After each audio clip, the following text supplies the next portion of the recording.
가기 전에 제가 인터넷으로 이렇게 제주도 날씨를 한 주간, 요즘은 한 주간 동안 날씨가 다 인터넷에 나옵니다. 그래서 봤더니만, 월요일부터, 금요일까지 계속 눈이 오는 걸로 되어 있더라고요. 그래서 출발하면서부터 저는 계속, 선포하고 또 예수 이름으로 모든 날씨도 하나님 주장해 주실 것을 기도하고 떠났는데, 정말, 첫날부터 둘째 날까지는 날씨가 너무 온화하고 또 눈도 내리지 않고 그렇게 했습니다. 근데 3일째 되는 날 이제 나가려고 하는데 눈발이 날리면서 막 바람이 불기 시작하는 겁니다.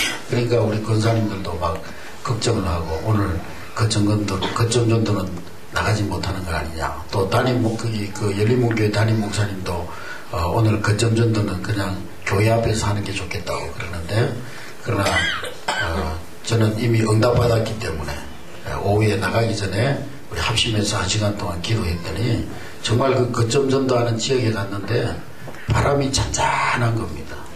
그리고 또 조금 있으니까 햇빛도 드는 거예요. 할렐루야. 근데 중간중간에 이제 바람이 조금씩 불긴 하는데 중간중간에 조금씩 부니까 학생들이 추우니까요, 텐트 안으로 막 들어오는 거예요. 그래, 딴 날보다 더 많은 사람들이 와서 복음을 들었습니다. 하나님은 실수하지 않으시는 하나님이십니다. 정확하신 하나님. 그래서 여러분들이 이 모든 것을 다 기도해 주시고 또 물질로 후원해 주시고, 그래서 우리 한림교회가 함께 다 승리한 줄로 믿습니다. 그래서 207명, 물론 뭐 길거리에서 이렇게 지나가면서 만나는 사람들은 수도 없이 많지만 하여간 접촉해서 대화를 한 사람은 207명을 우리 36명이 3일 동안 했는데, 그 가운데 176명이 예수 그리스도를 영접했습니다. 당장 그 가운데 교회 못 나오는 분이 있다 할지라도, 그러나 예수님 영접한 분들은 언젠가는 하나님 앞에 나오는 그런 열매가 일어나게 될 줄로 믿습니다. 그래서 이번에 우리 1차로 이제 나갔습니다만, 내년에 또 2차, 3차 나갈 때 우리 여러분들이 다 전도 훈련 받아서, 제가 이번에 가서 우리 권사님들 하는 걸 보면서요, 새로운 모습을 봤습니다. 우리 한림교회가 비전이 있구나. 권사님들이 얼마나 열정적으로 복음을 전하는지요. 그래서 막 그 모습에 사람들이 감동을 받는 것 같아요. 사람들이 아이고, 내가 뭔데 처음 본 사람이 이렇게 나한테 관심을 가지고 사랑으로 할까. 그래서 어떤 사람은 진짜 불쌍해서 영접해 주는 사람도 있는 것 같아요. 그 바람 부는데 막 끝까지 포기하지 않고 이렇게 하는 모습들 너무 감사합니다. 우리 한림교회가 이번 한 주간 동안 함께, 우리 모든 성도들이 함께 승리한 한 주간인 줄 믿습니다. 우리 하나님께 영광 박수 드리겠습니다. 한번 따라하겠습니다. 형통의 비밀을 가르치라. 할렐루야.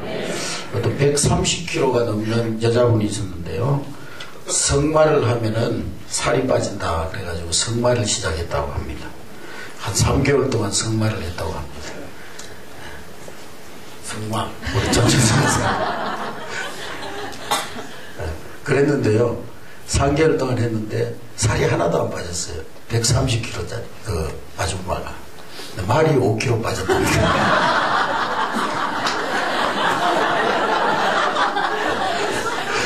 그래서 나온 것이 스크린 성마입니다. 농경시대, 정복시대에는 힘센 사람들이 리더가 되는 그런 시대입니다. 근데 일 잘하는 사람이 장땡입니다. 일 잘하고 또 칼 잘 쓰고 힘 잘 쓰는 사람이 리더가 되는 그런 시대였습니다. 힘센 사람들이 대접받는 시대가 농경시대, 정복시대입니다.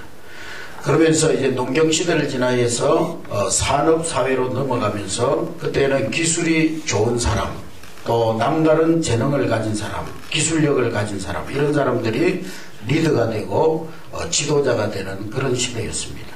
이제 산업사회를 넘어서 지식정보시대, 요즘 같으면 이제 지식정보시대에는 아이디어가 좋고 창의력이 있고 그리고 EQ, 감성이 풍부한 그런 사람들이 리더가 되고 시대를 이끌어가는 그런 시대가 이 지식정보시대입니다. 그러나 오늘 이 지식정보시대에는 단순히 이 지식정보만으로는 정상적인 삶을 살 수 없는 가치관의 대혼란과 그리고 영적 대혼란의 시대라고 할 수가 있습니다. 그래서 우리 기독교에서는 이제 오늘 이 시대를 영성의 시대라 그렇게 말을 합니다. 영적인 것을 알지 못하면 오늘 이 시대에 리더가 될 수가 없는 것입니다. 내가 제주도에 가서도 이렇게 우리 성도들이 나가서 복음을 전하는데 한 집 걸로 한 집이 무당집이에요. 깃발이 꽂혀 있습니다.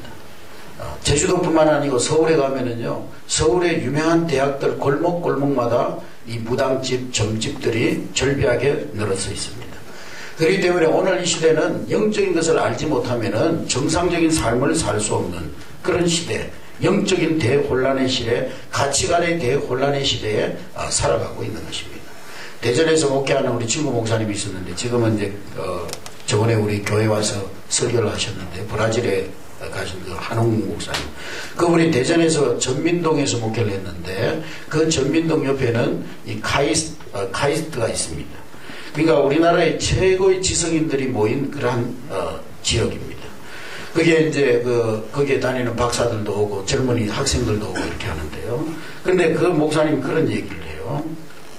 그 젊은이들과 대화를 하다 보면은 물론 다 그런 것은 아니지만은 많은 젊은이들이 너무도 자기 중심적이고 출세지향적이고 너무도 이기적인 그런 사고방식에 사로잡혀 있다는 걸 하는 것입니다. 소위 우리나라의 최고의 엘리트의 집단이 모인 곳이고 어떤 면에서는 앞으로 이 나라를 이끌어가야 될 그런 엘리트들의 집단인데, 다는 아니지만은 많은 젊은이들이 나라와 민족이나 또 인류를 위한 그런 생각보다는 눈앞의 어떤 성적, 자기 어떤 앞으로의 입심양면, 출세, 자기의 안일만을 위해서 살아가는 그런 모습을 보면서 너무도 안타깝다는 것입니다. 우리 몇 년 전에 이제 우리나라를 떠들썩하게 하고 아주 어렵게 만들었던 그 황우석 박사 그 파동도 결국에는 그 근본적인 문제를 파헤쳐 보면은 이권 다툼이 빚어낸 그런 불행한 사건입니다.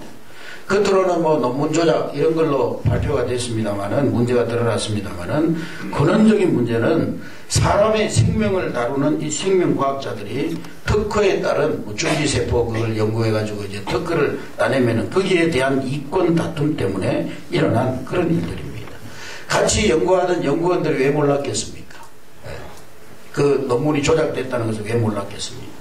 그런 줄 알면서도 교수 자리 때문에 그냥 묵인하고, 잘못 가는 줄 알면서도 이권 때문에 그냥 넘어가다가 자신들의 이권에 어떤 문제가 생기니까 그것을 폭로하고 문제를 삼았던 것입니다.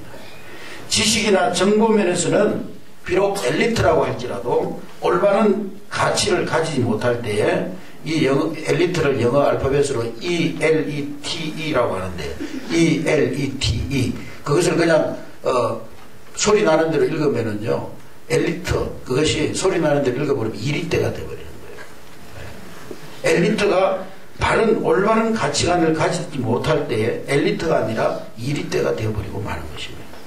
과거의 어려운 시절에는 우리 엘리트 대학생들 아니면 이 시대의 지도자들이 정말 민족을 위해서 생명까지도 바치는 그런 애국자도 있었고, 또 인권을 위해서 자신의 모든 것을 희생하면서 투쟁하던 그런 휴머니스트들도 있었습니다. 그러나 오늘 이 시대는 그런 진정한 엘리트를 찾아보기 어려운 그런 시대에 우리가 살고 있는 것입니다.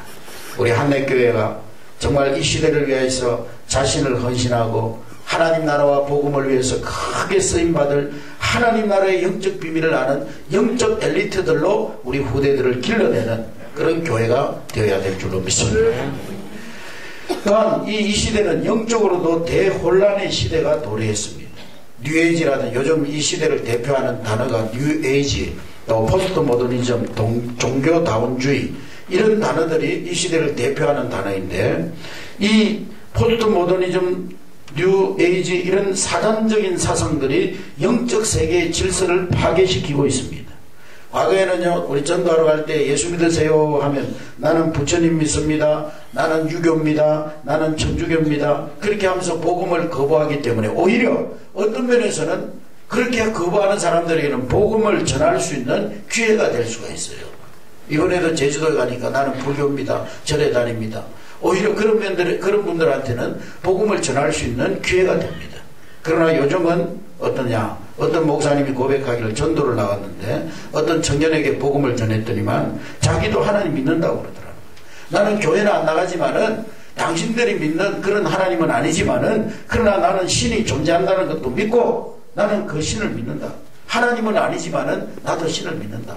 그리고 석가모니도 좋은 분이고 예수님도 좋은 분이고 다 좋은 분이다. 그러니까 나도 예수도 믿는다. 그러니까 더 이상 대화가 되지 않습니다. 성경이 말하는 하나님만 하나님이냐? 나도 내 나름대로 하나님 믿고 있다는 거예요. 그것이 바로 오늘 세계의 사상계, 종교계를 지배하는 뉴 에이지, 포스트 모더니즘 사상인 것입니다. 하나님 섬기는 방법, 내용이 다를 뿐이지 결국 모든 종교는 하나님, 한 분 하나님 믿는 것이다. 그렇게 생각하는 마귀적인 사상인 것입니다. 이런 영적 대혼란 속에 과거에는 또한 이단들이 교회 밖에서 설쳤잖아요.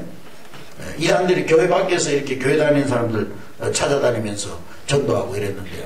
요즘은 이 이단들이 교회 안에까지 들어와가지고 교회 안에까지 침투해서 교회를 분열시키고 있습니다. 우리나라를 대표할 만한 대교회 안에도 이 이단 사상이 침투해서 교회를 분열시키는 그런 시대가 되고 말았습니다. 과연 이런 시대 속에 사는 우리 자녀들이 세상의 지식 정보만을 가지고 바른 믿음을 지키고 이 시대의 리더로 영적 엘리트로 살아갈 수가 있겠느냐 하는 것입니다. 물질적으로 풍요로워지고 기술과학이 발달하면 발달할수록 정신적인 문제를 가진 사람들도 이제는 점점 늘어나고 있습니다. 겉으로 보면 아무 이상도 없는데요. 어느 날 갑자기 우울증이 찾아와가지고 어느 날 갑자기 목을 메고 자살하는, 오랫동안 혼자서 우울증에 시달리다가 갑자기 자살해버리는 그런 사람들이 점점 늘어나고 있습니다.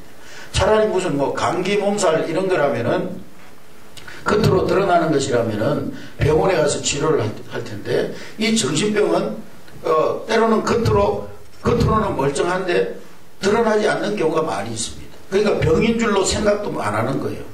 또 뭐 이런 우울증 같은 거를 정신병원에 가서 치료받으려고 그러면 우리나라는 뭐 정신병원 그러면 이상한 사람들이 가는 걸로 생각하기 때문에 그냥 방치해버리는 것입니다. 그러니까 겉으로 보면 아무 이상이 없으니까 정상인 줄 아는 거예요. 제가 홍성에 있을 때 그 신곡교회라고 교회가 있는데 그 권사님 따님이 시집을 갔는데 우울증에 걸려가지고 친정에 내려와서 요양을 합니다. 주일날 교회도 나오고 평상시에는 아무 이상이 없어 보입니다. 그런데 아이를 낳고 우울증이 걸려가지고 그래서 그 시어머니가 친정에 가서 며칠 기분 전환하고 오면 낫겠지 그러고는 친정으로 보냈는데 그 친정 어머니가 잠깐 집을 비운 사이에 제초제를 마시고 자살을 하고 말한 것입니다. 앞으로는 암도 정복되고 에이즈도 정복될 것입니다. 그러나 남 모르는 이런 정신적인 병, 영적인 병으로 고통받는 사람들은 점점 더 늘어나게 될 것입니다. 약으로도 안 되고 병원으로도 안 되고 의사로도 안 되는 그런 영적인 질병들이 점점 늘어나게 될 것입니다.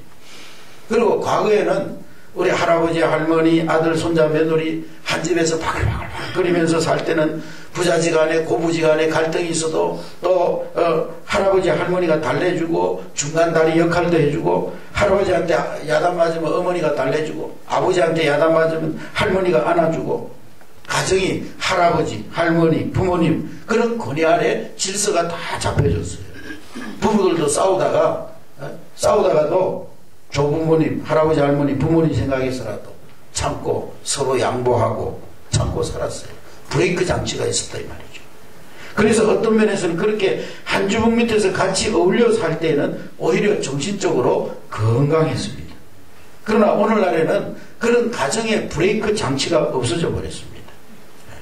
부모 자식도 1년에 한두 번 만나면 잘 만나는 시대. 그러니까 조금 살다가 부부지간에 살다가 조금 수틀리면 그냥 이혼해버리고 깨져버리고 모든 가정의 브레이크 장치가 다 해체되어 버렸습니다. 학교는 어떻습니까? 과거에 선생님들이 야단치면은 학생들이 무서운 줄 알고 선생님의 권위가 그대로 서있던 그런 시대였습니다. 그러나 오늘날에는 교권이 다 무너져 버렸습니다. 서울시 그 교육감 그 광명시가 학생 인권 조례를 통과시키겠다고 하는데요. 그게 뭐냐면요. 학생들 사생활에 대해서 학교에서 관여하지 말라는 거예요. 학생들이 뭐 동성연애를 하든 학생들이 어디 가서 애를 낳고 와서 미혼모가 되든 선생님들이 그 학생들의 사생활에 대해서 타치하지 말라는 거예요. 또 학생들의 어떤 종교에 대해서도 타치하지 말라는 거예요. 기독교 학교도 이제는 학교에서 예배 드릴 수 없다. 그것이 바로 학생 인권 조례에 포함된 내용들입니다.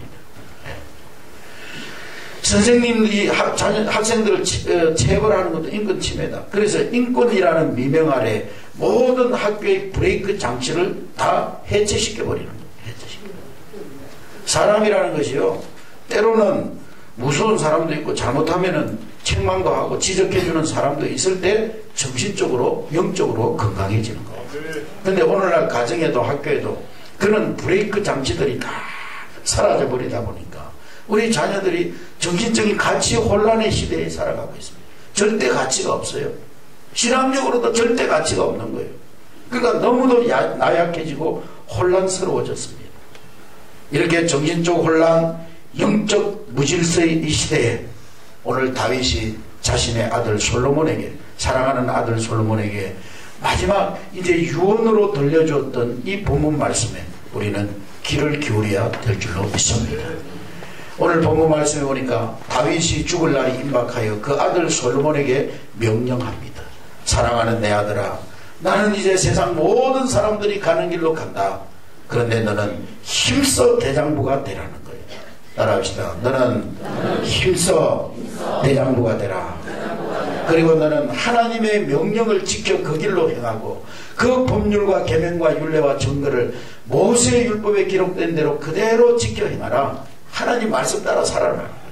그렇게 하면 네가 무엇을 하든지 어디로 가든지 잘되고 복되고 형통하리라. 할렐루야.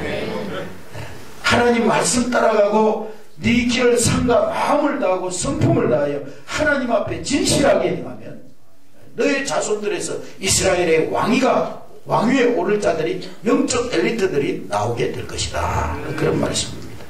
할렐루야. 너는 힘써 대장부가 되라. 따라합시다. 너는 힘써 대장부가 되라. 이 대장부의 히브리 원뜻은 강하게 되라 하는 그런 말입니다. 강하게 되라. 따라합시다. 강하게 되라. 오늘 이 시대에 우리 자녀들, 우리 후대들이 들어야 될 말씀인 줄로 믿습니다. 오늘 우리 자녀들이 너무도 연약합니다. 육체적으로도 나약하고 정신적으로도 나약하고 영적으로도 나약해요. 그전에는요, 학교에서 남자애들이, 우리가 초등학교 다닐 때는 막 남자애들이 여자애들 고무줄하면 칼 가지고 끊고 막 도망가고, 남자들이 여자를 괴롭혔잖아요. 그리고 막 아이스케이키 그러면서 치마들 치고 막 남자애들이 여자애들 못하게 굴었잖아요.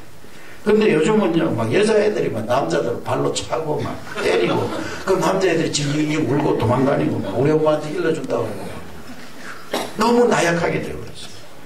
그러다 보니까 결혼해서도요, 기처가, 벽처가, 뭐 이런 사람, 공처가를 넘어서, 기처가는 뭐냐, 마누라가 소리 빽 지르면 벌벌 기는 거예요.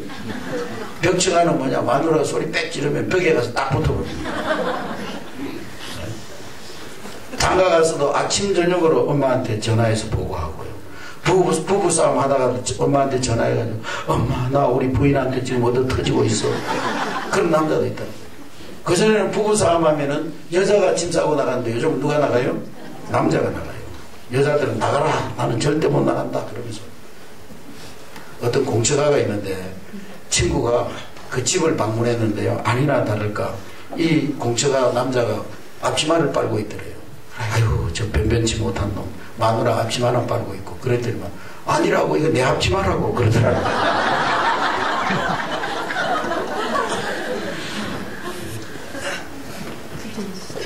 왜 그렇게 됐습니까? 어릴 때부터 엄마가 다 알아서 해주는 거예요. 아침에 일어나면 이 옷 입어라, 저 옷 입어라, 밥 먹어라, 세수해라. 일일이 다 따라다니면서 해주다 보니까 마마보이가 다 돼버렸어요. 장가가도 엄마 그늘을 벗어나지 못합니다. 정신적으로도 나약하고 영적으로 나약한 그런 자녀로 길러서는 이 험한 세상 속에 승리할 수가 없는 거예요.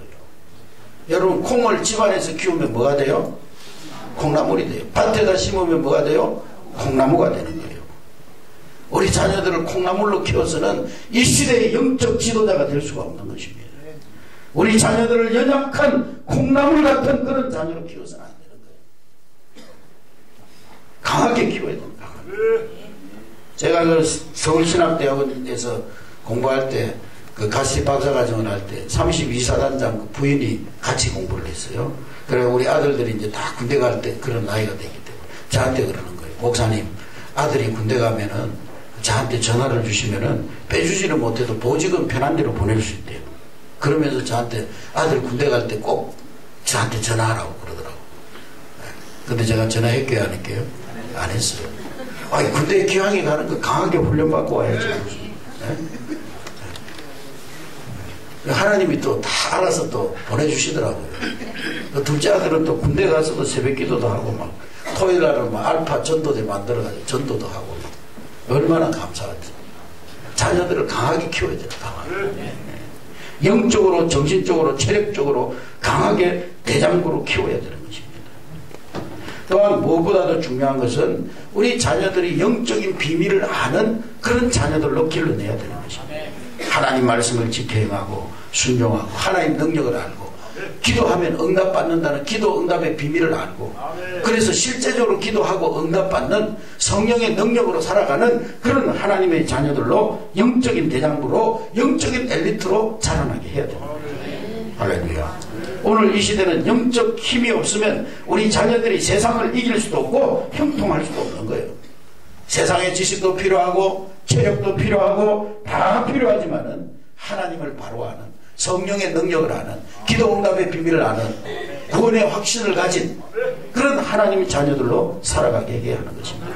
그래야 우리 자녀들이 세상 속에서 승리자로 살아갈 수가 있는 것입니다. 그래서 우리 자녀들이 정말 구원받은 하나님의 자녀로서 확신 가지고 신앙생활하고 있는지 매 순간 점검해 봐야 돼요. 우리 선생님들도 마찬가지예요. 주일학교 애들 오면은 무슨 맛있는 거나 주고 재밌게나 해주고 그러고 속 돌려보내고 그래서는 안 되는 거예요. 또 학생들 할 때도 뭐 짜장면이나 사주고 뭐 이렇게 재밌기만 하고 돌려보내서는 안 되는 거예요. 정말 우리 어린이들 마음속에 구원받은 확신이 있는지.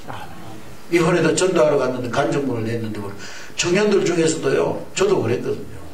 구원받은 확신이 없었는데 전도하다가 다른 사람 영접시키다가 자기가 영접했대요. 네? 저도 고등학교 2학년 때까지 열심히 교회 다니고 뭐 임원도 하고 뭐 청년의 임원도 하고 학생의 임원도 하고 또 성경 퀴즈 대회 하면 실수 안 하는 이상은 1등하고 막 그랬어요. 그런데도 고등학교 2학년 때까지 구원받은 확신이 없었어요. 종교생활했고요. 초등학교 때 뭐 방언도 받고 은사도 받고 막 했는데도 구원의 확신이 없었어요. 그러니까 종교생활인 거예요. 그러니까 하여간 구원받은 확신이 없다 보니까 우리 자녀들이 내가 이 곧 대학만 들어가면 학교에 다니나 봐라. 그러고는 방황하는 거예요. 그런데 고등학교 2학년 때 구원받은 확신을 얻게 되고 성령을 체험하고 기도 응답의 비밀을 알고 기도하면 하나님이 응답하시고 하나님이 살아계셔서 지금도 역사하시는 하나님, 그 하나님을 체험하게 되니까 어떤 어려움이 와도 기도하면 된다. 그 믿음이 오니까 정말 영적인 그런 승리자로 살아갈 수가 있는 것입니다. 오늘 우리 자녀들 그렇게 키워야 되는 거예요. 성령의 능력을 알고 내가 어떤 어려움이 와도 기도하면 된다. 문제될 것이 없다. 그런 결론을 가진 하나님의 자녀로 키워야 하는 것입니다. 할렐루야. 저는 우리 아이들 키울 때도요, 아프면은 웬만해서는 병원에 잘 안 데려가요. 요즘 뭐 조금만 콧물만 조금 비쳐도 막 병원으로 막 데려가잖아요. 웬만해서는 병원에 잘 안 데려갔어요. 애들이 아프면은 기도해주고 병원에 가더라도 기도부터 하고 그러면 또 애들이 낫고 기도하다 보면 그러니까 애들이 크면은요, 아프면은 엄마 나 병원에 데려다줘 그게 아니고 엄마 나 기도해줘, 아빠 기도해줘요. 어릴 때부터 기도하면 하나님이 응답하신다는 것을 아는 거예요. 그러니까 어려운 일이 오면 그냥 뭐 병원 가자 힘들다 어렵다 그것이 아니고 기도하면 하나님 낫는다는 알기 때문에 하나님 앞에 무릎 꿇는 것입니다. 제 조카 중에 제일 큰 조카가 있는데요, 저한테는 특별한 그런 조카인데 이 조카는 저희 큰 누님이 결혼을 하고 3년이 지났는데도 아기가 없는 거예요. 그래서 막 여러 가지 방법을 뭐 어디 병원에 가서 여러 가지 방법을 강구했지만은 3년이 지나도 아이가 없어가지고 이제 양녀로 이렇게 입양을 해가지고 데려온 조카입니다. 저는 그 조카가 핏덩어리 같은 어린이 때부터 저희 누님 집에 와서 자라면서 그 과정을 다 보았고, 제가 또 어릴 때 뭐 기저귀도 갈아주고 우유도 먹이고 그랬던 조카이기 때문에 특별한 감회가 있는 조카예요. 몇 년 전에 결혼식을 하는데 제가 외삼촌이지만은 결혼식 때 축가도 불러줬어요. 너무 특별한 조카이기 때문에 축가도 불러주고 그래요. 저희 누님 가정이 이 자녀도 없이 이제 생활하다 보니까 얼마나 갈등이 많았겠습니까? 또 35년 결혼생활 하면서 얼마나 시비가 엇갈리는 일들이 많았겠습니까? 이 조카딸이 한참 사춘기 때 방황할 수 있는 그런 시기에 우리 누님 가정이 또 가정 불화로 인해 가지고 위혼의 위기까지 간 적도 있고 정말 크고 작은 그런 사건들이 많았어요. 그런데도 그 조카가 그런 가정 속에서도 불구하고 반듯하게 자라나서 믿음 안에서 그 담임 목사님의 주례로 결혼식을 하면서 믿음의 가정을 이루는 그런 모습을 보면서 얼마나 가슴이 뭉클해지고 그랬어요. 근데 저희 누님이 고백하기를 그런 고백을 하는 거예요. 조카가 어릴 때 갑자기 경기를 일으키고 잠을 자지 않고 징징대고 울면은 아이를 안고 우리 이제 어머니에게 가는 거예요. 우리 누님한테 친정 어머니가 되겠죠. 데리고 가면은 어머니 아이를 안고 찬송가를 불러주고 기도해주고 그러면은 막 징징대고 그러던 애가 서르르 잠이 든다는 거예요. 사춘기 때도 그 할머니가 손을 얹고 기도해주고 말씀으로 격려해주고 방황할 때마다 기도해주고 그렇게 기도하면서 키웠더니 사춘기에 격길로 갈 수 있는 그런 환경 속에서도 반듯하게 자라나고 또 부모님 떠나가지고 외국에서 오랫동안 몇 년 동안 살면서도 신앙을 잃어버리지 않고 믿음으로 자라가지고 믿음의 가정을 이루기까지 잘 장성해 줬다는 것입니다.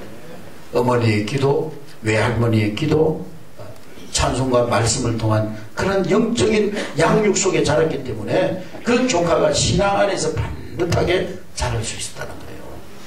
디모데도 어머니 유니게와 외조모 로이스의 기도에 의해서 그 디모데 같은 훌륭한 일꾼이 나왔던 것처럼 저도 어린 시절 아직도 잊을 수 없는 것이 새벽에 잠을 자다 보면은요 가끔씩 제 뺨에 뭔가 뜨거운 것이 뚝뚝뚝 떨어져요.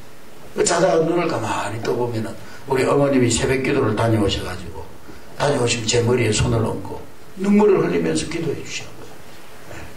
그 어머니의 기도가 오늘 저를 있게 한 힘이라고 저는 믿습니다. 지금 뭐 저희 어머님 천국 가셨기 때문에 저를 위해서 기도할 수 없기 때문에 없지만은 또 이번에 이제 설 연휴 끝나고 나서 우리 처갓집에 갔더니만 우리 장모님 장인어른이 항상 조목사 가정 위해서 기도하고 있다고 그런 말씀을 들으면서 그런 분들의 기도가 바로 오늘 저를 있게 한 그런 힘이라고 저는 믿습니다. 여러분 자녀들에게 가장 좋은 투자가 바로 자녀들을 위해서 기도와 말씀으로 양육하는 거예요. 애들을 뭐 세상 교육시키기 위해서는 얼마나 많은 돈을 투자하고 얼마나 많은 등록금을 투자하고 얼마나 많은 그러한 물질들 마음을 쏟고 쏟아붓습니다. 그러나 우리가 자녀들에게 가장 좋은 투자는 바로 자녀들을 위해서 기도를 심고 자녀들을 위해서 물질을 심고 자녀들을 위해서 말씀을 심는 그것이 가장 좋은 투자인 것입니다.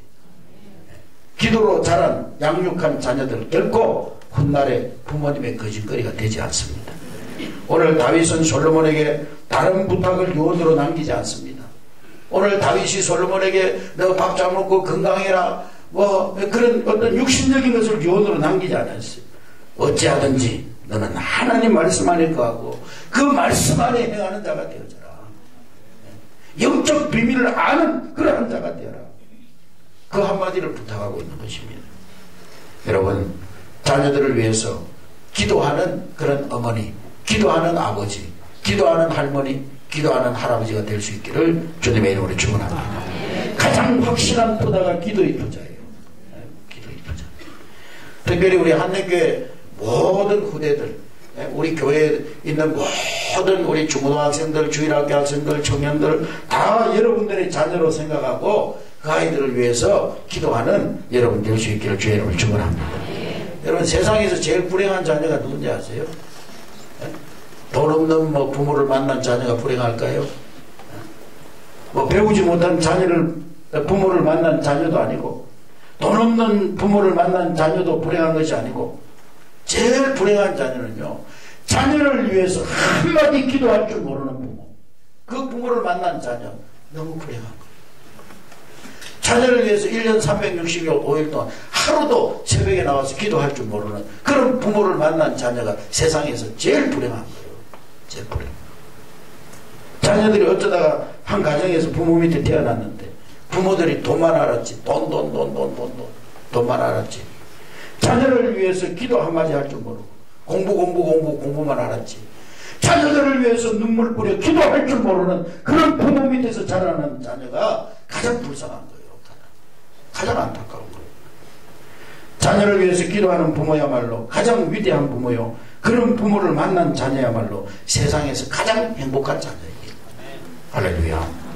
우리 한례교회 후대들은 모두 여러분들이 자녀로 생각하고 우리 한례교회 후대들을 위해서 기도하는 어머니, 기도하는 할머니, 기도하는 아버지, 할아버지가 될 수 있기를 주의 이름으로 축원합니다. 가끔 제가 고향에 가면은 우리 어머님과 함께, 우리 어머니 살아계실 때 함께 새벽 기도 생활하고 신앙생활 하셨던 권사님들이요. 지금 막 80 후반, 90 다 된 할머니 권사님들 제 손을 잡고 막 이구동성으로 하는 말이 조 목사님 위해서 우리가 새벽마다 기도한다고. 조 목사님 어머니 송기봉 권사님하고 같이 기도하던 그때를 생각하면서 새벽마다 목사님 위해서 기도한다고. 그런 말씀을. 제가 언젠가 그 고향교회 가서 헌신예배를 인도하면서 그런 말씀 부탁을 드렸어요. 우리 권사님들은 다 저의 영적 어머니입니다. 그러니까 저를 위해서 기도해 달라고 그렇게 부탁을 했는데요. 정말 우리 권사님들이 그날부터 저를 위해서 하루도 빠지지 않고 기도하신다는 거예요. 새벽마다 저를 위해서 이름을 부르면서 기도한다는 거예요. 그러니까 제가 부족하지만은 오늘까지 이렇게 승리할 수 있는 것은 바로 그런 분들의 기도에 힘이 있었기 때문이라고 저는 생각하고 감사합니다. 할렐루야. 그분들은요, 저를 위해서 기도했지만, 또 그분들이 자녀들도 다 복되고 잘되고 하나님 앞에 크게 쓰임받고 있어요. 그분들 자녀들 가운데서도 많은 훌륭한 분들이 나왔어요. 오늘 다윗이 그의 아들 솔로몬에게 형통의 비밀을 유언으로 남긴 같이, 우리 한례교회 모든 부모님들도 자녀들에게 형통의 비밀을 가르치는 그런 부모가 될 수 있기를 주님의 이름으로 축원합니다. 내일부터 우리 한 주간 동안 우리 자녀들과 함께 기도 훈련을 합니다. 네. 기도 훈련을 하는데요. 기도 제목을 구체적으로 정하세요. 그래야 우리 자녀들이 하나님 앞에 기도하면 응답받는구나. 그렇게 생각할 거 아니에요. 네. 이번에도 막 전도하는데 아침부터 막 바람이 불기 시작하는데요. 네. 옛날 같았으면 우리가 막 아이고 오늘 같으면 그냥 나가지 말고 교회 앞에서 그냥 지나가는 사람한테 전도지나 나눠주고 그랬을 거예요. 근데 기도하면 하나님 응답하신다 믿기 때문에 기도하고 나갔더니 하나님 역사하시잖아요. 구체적으로 응답받으니까 더 담대해지잖아요. 아멘. 그러니까 그런 구체적인 기도 제목을 정하시고 자녀들을 위해서 물질을 심고 자녀들을 위해서 기도의 제목을 정하고 한 주간 동안 우리 자녀들에게 물어보세요. 너 기도 제목이 뭐냐? 일평생 하나님 앞에 기도 제목이 뭐냐? 그리고 이번 주간에 특별히 응답받기를 원하는 기도 제목이 뭐냐? 구체적으로 적어서 하나님 앞에 기도하고 응답받고 그러면 우리 자녀들이요 한 번만 기도 응답 받아보면 기도하니까 하나님이 역사하시는구나. 일평생 기도의 사람이 됩니다.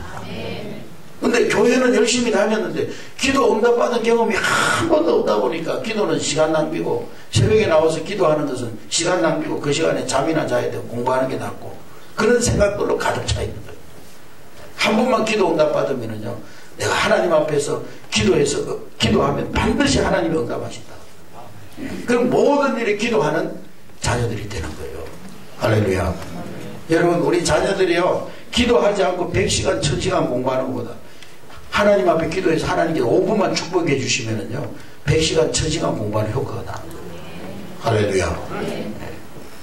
정말 여러분들의 자녀들을 사랑하신다면은 이 한 주간 여러분부터 기도의 훈련을 할 수 있기를 주의 이름으로 축원합니다. 또 우리 자녀들 다 약속하세요. 오늘 가면은요 오늘부터 한 주간 동안은 10시 전에 다 잔다. TV 다 끄고 불 다 끄고 잔다. 그래가지고 아침 5시 반에 일어나서 세수하고 교회 가서 기도하고 목사님한테 기도받고 또 기도하고 응답받고 한 주간 동안 기도 훈련한다. 그렇게 해서 이번 한 주간 동안 우리 모든 성도들이 다 자녀들과 함께 새벽에 나와서 기도하고 응답받고 우리 자녀들에게 기도의 능력을 가르치는 복된 한 주간 될 수 있기를 주님의 이름으로 축원합니다. 기도할 수 없는 핑계는 그 어디에도 없습니다. 목사님 나는 몸이 약해서 시간이 없어서. 몸 약한 분은요 나와서 기도해보세요. 하나님 건강하게 하십니다. 아멘. 목사님 나는 애가 어려서요. 어린애 얻고 나오세요. 하나님 그 아이를 축복해 주십니다. 할렐루야. 목사님 나는 할 일이 많아서. 할 일 많은데 기도 안 하고 그 많은 할 일을 어떻게 할 거예요? 내 힘으로 할 겁니까? 할 일이 많을수록 더 많이 기도해야 되는 거예요. 피곤할수록 더 많이 기도해야 되는 거예요. 할렐루야. 기도할 수 없는 핑계는 그 어디에도 없어요. 이번 한 주간 우리 모두가 기도에 승리하는 복된 한 주간 되시길 바랍니다. 특별히 우리 자녀들을 위해서 시간도 한 시간 늦췄어요. 그러니까 5시부터 나오시는 분들은 나오셔서 개인 기도 하시고 준비하시다가 6시에 우리가 함께 기도회를 하면은요, 그럼 이제 그 전에 기도하시고 돌아가시면 되는 거예요. 같이. 그렇게 해서 이번 한 주간 동안 우리 기도에 승리하는 복된 한 주간 될 수 있기를 주의 이름으로 축원합니다. 따라합시다. 자녀들과 함께하는 새벽 특별기도회에 승리하리라. 그래서 한 주간 동안 이 성전이 가득 차고 기도의 열기가 넘쳐나는 그런 복된 한 주간 될 수 있기를 주의 이름으로 축원합니다.